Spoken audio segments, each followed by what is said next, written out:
દશામાં ના નડે અને આપણાને નડે બરોબર।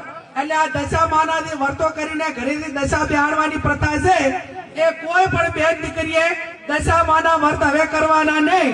અને જેને દશામાં નડે એ બધા માને મારે એ મેલ દીધો, હું એકલી ગાડી ફેરું છું, દશામાં મારા ભેગા ગાડી ભરશે અને નડે તો મને નડે, તમને કોઈ નડશે નહીં બરોબર ને।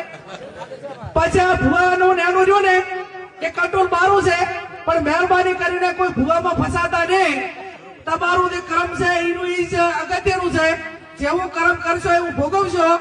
અને એવા તમને ભ્રમમાં ઘાલશે કે તમને આર્થિક બરબાદ કરશે, સામાજિક બરબાદ કરશે, કુટુંબમાં બરબાદી લાવશે અને એવી વેમ ઘાલશે તો આખો પરિવાર વેરવિખેર કરશે। એટલે મહેરબાની કરીને કોઈ પણ પ્રકારનું દખ હોય તો ડોક્ટરને બતાવવું, હગાવાલાને બતાવવું, એને વાત કરવાની, કોઈ પણ અકળામણ હોય તો વાત કરવાની, 5 જણા મિત્રોને કહેવાનું, પણ ચાહે અંધશ્રદ્ધામાં આવવાનું ને।